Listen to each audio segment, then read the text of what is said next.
Assalamualaikum warahmatullahi wabarakatuh. Perkenalkan, nama saya Nur Azizah dengan NIM 2335415. Di sini saya akan mempraktikkan membaca, yaitu membaca pemahaman dengan mata kuliah Keterampilan Berbahasa Indonesia dengan dosen pengampu Ibu Nana Fauzana Azima MPD.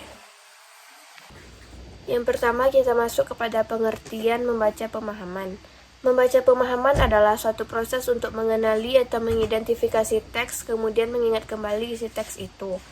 Kegiatan membaca pemahaman adalah sebuah kegiatan yang bertujuan untuk memperoleh informasi yang mendalam serta pemahaman tentang apa yang dibaca. Yang kedua, kita masuk kepada tujuan membaca pemahaman. Tujuan membaca pemahaman ialah untuk memperoleh sukses dalam pemahaman penuh terhadap argumen-argumen yang logis, pola-pola teks serta urutan etoris, pola-pola simbolisnya, nada-nada tambahan yang bersifat emosional, dan juga sarana-sarana linguistik yang dipergunakan untuk mencapai tujuan menurut Tarigan 1986-36. Selanjutnya, yang ketiga, aspek-aspek membaca pemahaman. Yang pertama, memahami pengertian sederhana. Yang kedua, memahami signifikansi atau makna. Yang ketiga, evaluasi atau penilaian dalam bentuk isi atau bentuk. Dan yang keempat, kecepatan membaca yang fleksibel dan mudah disesuaikan dengan keadaan. Dan yang keempat, langkah-langkah membaca pemahaman. Yang pertama, menentukan tujuan membaca. Yang kedua, membaca dengan secara menyeluruh isi bacaan dengan cermat, sehingga kita dapat menemukan ide pokok yang terkandung dalam setiap paragrafnya. Yang ketiga, preview, artinya membaca selain pandang. Dan yang keempat, mengemukakan kembali isi bacaan dengan memakai kalimat dan kata-kata sendiri.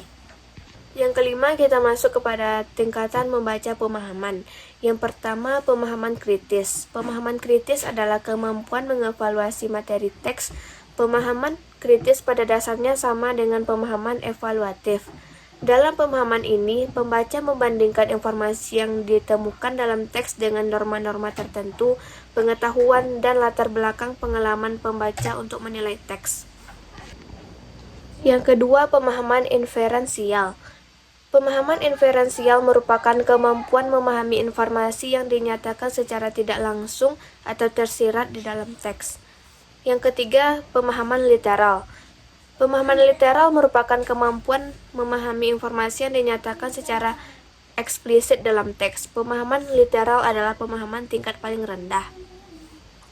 Dan yang keempat, pemahaman kreatif. Kemampuan untuk mengungkapkan respon estetis dan emosional terhadap teks yang sesuai dengan standar pribadi dan standar profesional. Pemahaman kreatif melibatkan seluruh dimensi kognitif membaca. Selanjutnya, saya akan membacakan contoh teks pemahaman dengan judul teks Kelinci dan Kura-kura. Di sebuah hutan, hiduplah seekor kelinci yang sangat sombong karena ia merasa dirinya pelari tercepat. Suatu hari, kelinci bertemu kura-kura. Kelinci mengejek kura-kura yang berjalan lambat. "Hei kura-kura, kenapa kau berjalan seperti itu? Lambat sekali," ejek kelinci. Kura-kura menjawab dengan tenang, "Meskipun aku lambat, aku bisa sampai ke tujuan. Bagaimana kalau kita lomba lari untuk membuktikannya?" Kelinci tertawa keras. "Baiklah, aku terima tantanganmu. Aku akan menang dengan mudah." Pada hari lomba, kelinci berlari sangat cepat dan meninggalkan kura-kura jauh di belakang. Di tengah jalan, kelinci merasa lelah dan memutuskan untuk tidur sejenak di bawah pohon. "Kura-kura masih jauh di belakangku. Aku punya banyak waktu," pikir kelinci. Sementara itu, kura-kura terus berjalan pelan tapi pasti. Saat kelinci terbangun, ia terkejut melihat kura-kura sudah hampir mencapai garis finish. Kelinci berlari secepat mungkin, tetapi sudah terlambat. Kura-kura memenangkan lomba. Kelinci merasa malu dan sadar bahwa kesombongan tidak membawa keuntungan. Ia belajar untuk tidak meremehkan orang lain. Hanya sekian materi tentang membaca pemahaman yang dapat saya jelaskan. Terlebih dan terkurang saya mohon maaf. Assalamualaikum warahmatullahi wabarakatuh.